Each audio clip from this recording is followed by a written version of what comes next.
హల్లెలూయా. మరి మన మధ్యలో పాస్టర్ థామస్ గారు ఫ్రమ్ పూణే నుంచి ఉన్నారు. ఒక 5 minutes గ్రీటింగ్స్ చెప్తారు.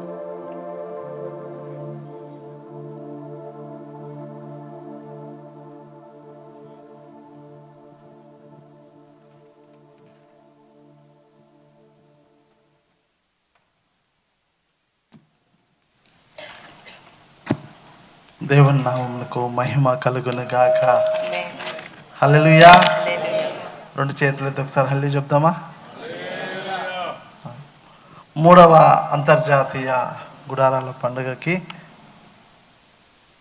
మమ్మల్ని కూడా ఆహ్వానించిన పెద్దలు హోసన్న మినిస్ట్రీ అబ్రాహ్మ అన్న గారికి, జాన్ వెస్లీ అన్న గారికి, రమేష్ అన్న గారికి మా ప్రేమపూర్వక వందనాలు. మా కుటుంబం తరపున పూనా నుంచి వెళ్ళి మా యొక్క సంఘం తరపున నూతన యెరూషలేము ప్రార్థనా మందిరము తరపున మీ అందరికి కూడా శుభాలు తెలుపుతున్నాం.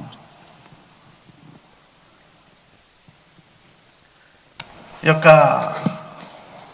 మంచి సమయం అండి ఇది. యాక్చువల్లీ మేము గుడారాల పండుగ గత 3 సంవత్సరాల నుంచి వెళ్ళి గుడారాల పండుగలో కంటిన్యూగా వస్తూ ఉన్నాం. అమెరికాకి 2 సంవత్సరాల నుంచి వస్తూ ఉన్నాం. యేసన్న గారికి ఉన్న ముందు చూపు చాలా గొప్పది. యేసన్న గారికి ఉన్న ముందు చూపు చాలా గొప్పదని అనుభవపూర్వకంగా తెలుస్తూ ఉంది. ఈ యొక్క బైబిల్లో ప్రకటన గ్రంథంలో ఒక మాట ఉంటుంది, చక్కని మాట. ప్రకటన గ్రంథంలో 5వ అధ్యాయము 6వ వచనంలో 2వ మాటగా ఒక మాట ఉంటుంది. ఏమని రాయబడి ఉంటుందంటే, ఆ గొర్రె పిల్లకు 7 కొమ్ములను 7 కన్నులను ఉండెను. ఆ కన్నులు భూమి అన్నంతటి పంపబడిన దేవుని 7 ఆత్మలు అని చక్కగా వ్రాయబడి ఉంది. 7 కొమ్ములు అంటే 7 కాండాలు. 7 కొమ్ములు అంటే 7 కాండాలు. ఈ దేశంలో అమెరికా దేశంలో 7 కాండాల ప్రజలు ఉంటారండి. వాస్తవం ఉంటారు. ఈ యొక్క ఘనత నాకు తెలిసి వేరే ఏ దేశానికి కూడా ఉండదు. వాస్తవంగా దేవుడే భాషల్ని తారుమారు చేశాడు. దేవుడే కాండాలను తారుమారు చేశాడు. వాటన్నిటిని తారుమారు చేసి ఇప్పుడు కడవరి కాలంలో భాషల్ని కలుపుతున్నాడు, ప్రాంతాలను దేశాలని మళ్ళీ కలుపుతున్నాడు. ఎందుకంటే దేవుని యొక్క 2వ రాకడ కొరకు, దేవుని యొక్క 2వ రాకడ కొరకు. యేసన్న గారికి చక్కని దురదృష్టి ఏంటంటే 2వ రాకడ యొక్క గొప్పతనాన్ని ఆయన ముందుగానే గమనించి ప్రభువు చేత ప్రేరేపింపబడి అమెరికాని కూడా ఏషియా ఖండాలు అనేకమైన ఖండాలు తిరుగుతూ అమెరికా కూడా ఆయన వచ్చారు. ఇక్కడ కూడా ఆయన పరిచర్యని ప్రారంభించాడు. అందుకనే ఈ యొక్క 3వ అంతర్జాతీయ గుడారాలే కాకుండా కంటిన్యూగా ప్రతి సంవత్సరము గుడారాల పండుగ జరగటానికి యేసన్న గారు అప్పుడు వేసిన పునాది. ఇప్పుడు దైవ సేవకులు వారి యొక్క దర్శనాన్ని సంపూర్ణం చేస్తున్నారు. దేవునికి స్తోత్రం. హల్లెలూయా, హల్లెలూయా, హల్లెలూయా. బైబిల్లో ఒక మంచి మాట ఏంటంటే, పరిశుద్ధ ఆత్మయు పెళ్లి కుమార్తెయు ఆయన 2వ రాకడిని రమ్మని చెప్పాలి. అవునా? వినుచున్న వారు కూడా రమ్మని చెప్పాలి.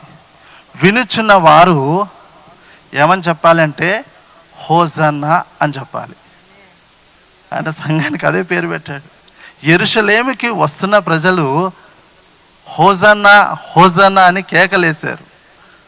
దేవుడు ఎక్కడికి వస్తున్నాడండి? యెరూషలేముకి వస్తున్నాడు.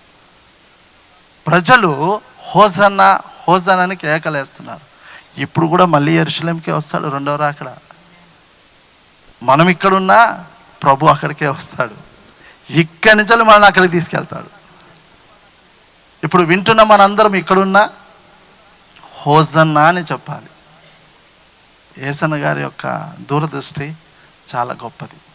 సర్వోన్నతుడు, సర్వశక్తి గల దేవుడు ఆ యొక్క దైవ సేవకునికి ఇచ్చిన మంచి ఆ యొక్క గుణగణాలు, ఆ యొక్క ఆత్మ పూర్ణత నడిపింపును బట్టి దేవునికి మహిమ కలుగును గాక. హల్లెలూయా, హల్లెలూయా. మరొక నిమిషము మీతో మాట్లాడాలని ఇష్టపడుతున్నాను. ఎందుకంటే షికాగో మా కుటుంబానికి ప్రత్యేకంగా ఒక మొక్కుబడి. మా కుటుంబానికి ప్రత్యేకంగా ఒక మొక్కుబడి. ఎందుకంటే చాలా పేదరికంలో ఉన్నప్పుడు దేవుని కోసం ఒక మందిరం కడతానని ప్రార్థన చేస్తూ ఉన్నప్పుడు ప్రభు స్పష్టంగా షికాగో అని మాట్లాడాడు. మొదటిసారి మాట్లాడినప్పుడు నాకు అర్థం కాలేదు. ఎందుకంటే నాకు షికాగో గురించి కానీ యుఎస్ గురించి కానీ ఏమీ తెలియదు.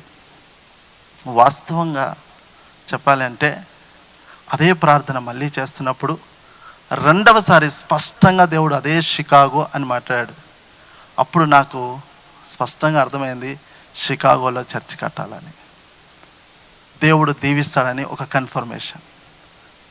ఆ మరుసటి దినము నుండి దేవుడు క్రమక్రమంగా దీవించడం ప్రారంభిస్తే ఆ దీవెన నేటికి ఆగిపోలేదు.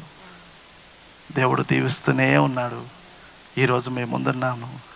కానీ ఒక ప్రత్యేకత ఏంటంటే షికాగోలో మందిరము కట్టాలి. అది మా ముందున్న లక్ష్యం.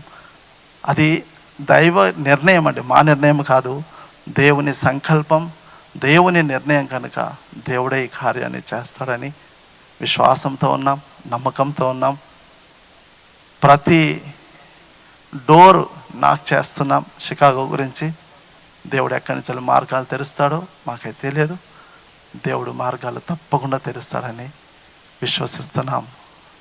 మీ అందరి యొక్క ప్రార్థన మా కొరకు, మా కుటుంబం కొరకు, ప్రత్యేకంగా షికాగోలో దేవుని సంకల్పం నెరవేరినట్లుగా ప్రార్థన చేయండి. దేవుడి మాటలు దీవించునుగాక. అందరికీ వందనాలు. అందరికీ వందనాలండి. దేవుని పరిశుద్ధ నామానికి మహిమ కలుగునుగాక. ఆమేన్. హల్లెలూయా, హల్లెలూయా. దేవుడిచ్చిన గొప్ప ధన్యతను బట్టి దేవుడికి ఎన్నో వందనాలు చెల్లించుకుంటున్నానండి. 3వ అంతర్జాతీయ గుడారాల పండగ కూడా దైవజనులతో పాటు మీ అందరితో పాటు మేము కూడా కలిసి సంతోషించటానికి, ఆనందించటానికి దేవుడు ధన్యత ఇచ్చాడు. దేవుడికి ఎన్నో వందనాలు చెల్లించుకుంటున్నానండి. నిజంగా ఈ షికాగో అనగానే మొదటిగా చాలా సంతోషం అనిపించింది. వచ్చిన రోజు నుంచి కూడా దేవుని వాక్యం వింటున్నప్పుడు దేవుడు మాట్లాడుతున్నట్టే అనిపించింది. సంతోషంగా ఆనందం వేసింది. మరి ముఖ్యంగా ఏంటంటే ఈ షికాగో అనగానే ఒక భయము అనేది ఉంది. నాకు కూడా చాలా భయం ఉండేదన్నమాట ఈ ప్రాంతం. ఎందుకంటే దేవుడు చూపించిన ప్లేస్, కానీ మనసులో ఒక భయం. ఈరోజు దైవజనులు వెస్లీ అన్న ఉదయకాలం వాక్యం చెప్తున్నప్పుడు కూడా అదే మాటతో అనమాట. మొన్నటి దినము బయటికి వెళ్ళి అది చూడటానికి వెళ్ళినప్పుడు కూడా నేను పైన నుంచి షికాగో అంతా చూస్తున్నాము.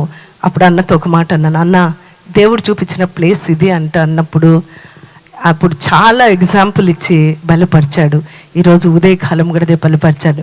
నేను నమ్ముతున్నాను దేవుడు మాట్లాడే దేవుడు, యేసయ్య చూచుచున్న దేవుడని. ఉదయకాలం చక్కని మాట, భయపడవలసిన అవసరం లేదన్నప్పుడు నిజంగా చాలా సంతోషించానండి. ఇక్కడ మాకు అసలు ఏమీ తెలియదు, ఏమీ రాదు, కానీ దేవుడు మమ్మల్ని నిలబెట్టాడు, దేవుడు పంపిస్తున్నాడు, దేవుడు కార్యం జరిగిస్తున్నాడు. అబ్రహాము దగ్గరికి 3 దేవదూతలు వచ్చినప్పుడు అన్న మాట నాకు చాలా సంతోషం అనిపించింది. ఇక్కడ దైవజనులు అబ్రహాం అన్న, వెస్లీ అన్న, రమేష్ అన్న 3 కూడా ఈ ప్రాంతంలో అడుగు పెట్టారండి. This is my good sign అని నేను అనుకుంటున్నాను. ఎందుకంటే దైవజనుల యొక్క పాదాలు ఈ ప్రాంతంలో పడితే దేవుడు ఎంతో అద్భుతం చేస్తాడు. దాన్ని బట్టి నేను నమ్ముతున్నాను. దేవుడు మాకు ఒక మార్గము తెరిచాడు అనిపిస్తున్నాను. ఎందుకంటే మేము అబ్రహాం అన్న, వెస్లీ అన్న, రమేష్ అన్న రావాలి 3 అంటే అది హైలీ ఇంపాసిబుల్.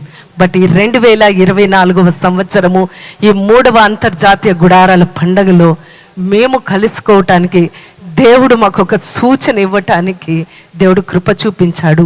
దాన్ని బట్టి ఎన్నో వందనాలు చెల్లించుకుంటున్నానండి. నిజంగా మేముండేది ఇప్పుడు మాకు భాష రాదు, అయినా కానీ దేవుడు పిలుపుని మేము ఒబే అవుతున్నాము.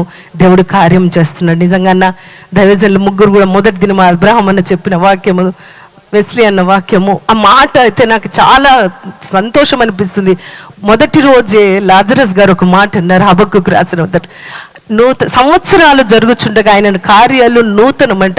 ఇది 3వ సంవత్సరము రాగానే దేవుడు ఒక క్లారిటీగా, ఒక క్లియర్గా దేవుడు కృప చూపిసి మాట్లాడిన మాట, మీరు భయపడవలసిన అవసరము లేదు. ఎందుకంటే పిలిచిన వాడు నమ్మదగినవాడు, ఆయన ఎంతైనా నమ్మదగినవాడు. నిన్నటి దినమంది అబ్రహాం అన్న చెప్తున్న మాట, ఆయన ఒక్కడే మహా ఆశ్చర్య కార్యములు చేయగలిగిన సమర్థుడైన దేవుడు. హల్లెలూయా, హల్లెలూయా. దేవుడైతే నిజంగా మేము నమ్ముచున్నామండి. దేవుడు మమ్మల్ని పిలిచాడని మేము నమ్ముచున్నాము. దేవుడు నిలబెడతాడని నమ్ముచున్నాము. రాబో దినములందు ఈ షికాగోలో ఉన్న ప్రతి దానిని మార్చగలిగిన దేవుడని నేను నమ్ముచున్నాను. ఎందుకంటే అన్ని దాంట్లో చికాగో నెంబర్ 1 ఉన్నప్పుడు నాకు ఒకటే ఒక ఆశ, పరిశుద్ధాత్మ శక్తితో ఇక్కడ మంచి ఆరాధనలు జరిగి ప్రతిదీ దేవుడు తీసివేయాలని మాత్రం నేను నమ్ముచున్నానండి. మొదటిగా మేము పూనా ప్రాంతానికి వెళ్ళినప్పుడు మా మందిరానికి ముందే ఒకటి ఏమంటారు, షాప్, డ్రింక్ చేసేది ఏమంటారు, అది బార్ అండ్ రెస్టారెంట్, అది ఒకటి బార్ పెద్దది ఉండేదండి. అది కూడా నాటు సారా అంటారు కదా, అలాంటి ఉండేది. అక్కడంతా గొడవలు అయ్యేది. కానీ ఎప్పుడైతే అక్కడ నూతన యెరూషలేము మందిరం ప్రారంభించబడిందో చూస్తుండగానే నా మందిరం కట్టెళ్ళిపోయి అది దేవుడు తీసేశాడు. అక్కడ ఎన్నో గొడవలు ఉండేటి, కానీ చేస్తున్న ప్రార్థనను బట్టి ఆ గొడవలన్నీ వెళ్ళిపోయినాయి. అనేక మంది దేవుని సన్నిధికి రావడానికి దేవుడు కృప చూపించాడు. నేను కూడా నమ్ముచున్నాను, ఈ షికాగో ప్రాంతాన్ని కూడా దేవుడు జ్ఞాపకం చేసుకున్నాడు. కాబట్టి దైవజనులు ఈ ప్రాంతం రావటానికి కృప చూపించాడు. వారి పాదాలు ఇక్కడ పడ్డాయి. రాబో దినములందు దేవుడు మా విషయంలో తన కార్యం జరిగించలాగిన మీరందరూ ప్రార్థన చేయండి అన్న. థ్యాంక్ యూ సో మచ్, మాకు ఇచ్చిన మంచి అవకాశాన్ని బట్టి, మేము కూడా మీతో పాల్గొనటానికి ఇచ్చిన ధన్యతను బట్టి దేవుడి మాటలు దీవించును గాక.